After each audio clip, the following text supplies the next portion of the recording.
Sziasztok! Ahogy az előző hatótáv tesztben említettem, szeretném egy kicsit megkínozni hegyen ezt a Turul MA2-es e-bike-ot, és most ebben a tesztben azt fogom kipróbálni, hogy 5-ös rásegítési fokozatban, tehát a legnagyobb rásegítési fokozatban vajon meddig bírja, illetve nem is az, hogy meddig bírja, hanem van most előttem egy 20 km-es táv, abban van 730 méternyi szint, és innen a Szeleta Parkból szeretnék feltekerni Bánkútra, a Bükk tetejére, és meglátjuk, hogy mit bír ez a bringa.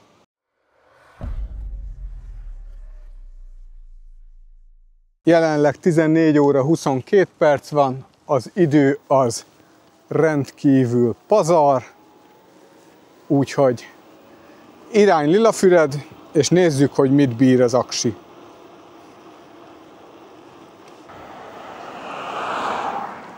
És meg is érkeztünk a Lilafüred előtti kis emelkedőhöz. Most jelenleg 89%-ot mutat már az aksink, így hogy 2,3 kilométert tettünk meg a Szeleta Park óta. A tempót kicsit visszavettem, tényleg nem az a szempont, hogy minél nagyobb sebességgel tekerjek fel Bánkútra, hanem az, hogy egyáltalán feltekerjek, és mindezt úgy, hogy a rásegítésnek a maximumát, tehát az 5-ös fokozatot, azt kiveszem ebből a szerkezetből.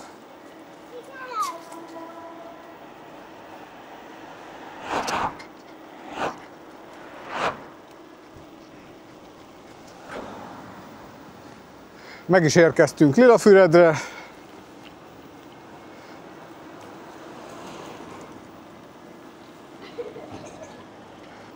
Na így, hogy kicsit feljebb értünk és nyugi van, elmondom az aktuális adatokat. Tehát 3,6 kilométert tettünk meg eddig, 87%-ot mutat az aksi, és mint látható, maximális a rásegítésnek a fokozata, úgyhogy haladunk tovább. A neheze az még csak most jön majd. Most lesz egy ilyen kevésbé emelkedős szakasz, egy ilyen kis hepehupa, aztán majd, ahogy az ómassai elágazástól rákanyarodunk a Bánkúti útra, na ott jön majd csak a fekete leves, ott fogja tudni megmutatni az e-bike, hogy mit tud.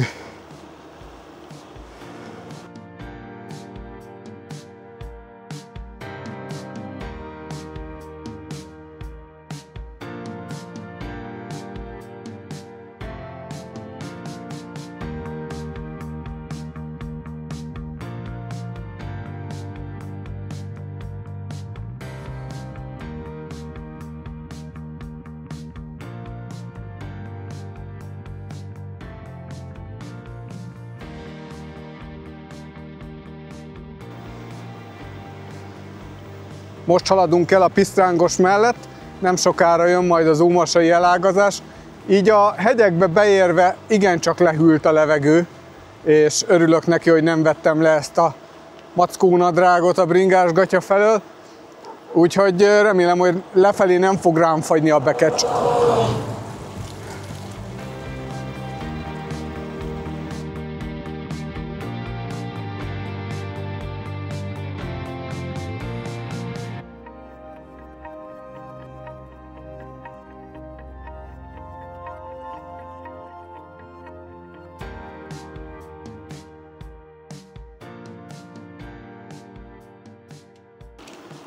Valamint a rásegítés miatt ugye a kalóriákat se úgy égetem, úgyhogy ettől sem melegedek ki igazából.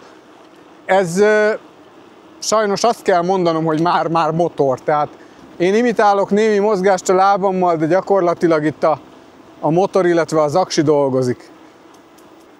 Nos, elértük az Ómasa-Bánkút-Szentlélek elágazást, jelenleg 7,8 kilométert tettünk meg, 73, 71, 70%-ot mutat az aksi, na és akkor most csapunk bele abba az emelkedőbe, amin meg kell mutatnia magát az e-bike-nak, hogy mégis mit tud.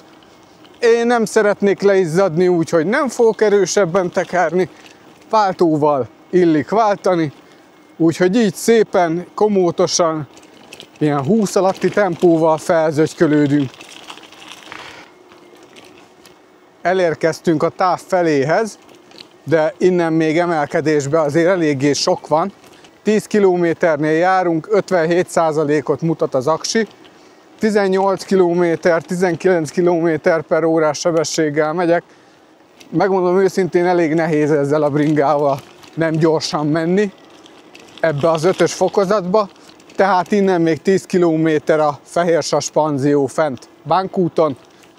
Remélem, hogy odaérünk, ez full emelkedő lesz végig, 49-50%-on van az aksi. Nos, a hegy tetejéhez közeledve a helyzet egyre fokozódik. Az előző helyzetjelentés óta durván egy 4 kilométert tettünk meg, de azóta 491 méter lett a szintemelkedésünk, amit a starttól kezdve megtettünk. Jelentősen visszább is vettem a sebességet, tehát olyan 16-15 km/h-val haladok, bár megmondom őszintén, itt felfelé analóg bringával én egy ilyen 9-es átlagnak is örülnék.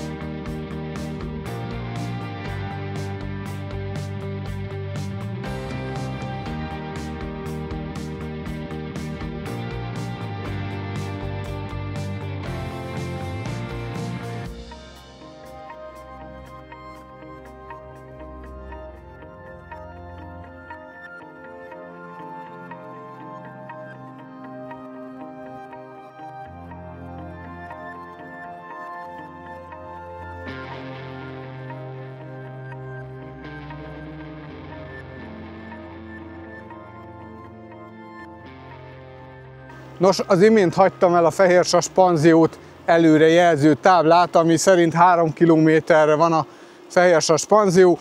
17,8 kilométert tettünk meg ez idáig, 594 méter szintet mért a Navi húdórám, és 21-20% körül van az aksinak a töltöttsége. Szerintem ki fogja bírni.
Nos, elértem a Fehérsas panzióig, de mivel nem volt meg a 700 méter szint, amit kitűztem célul, ezért tovább jöttem, és ide a sífelvonónak a tetejéhez felmásztam itt Bánkúton.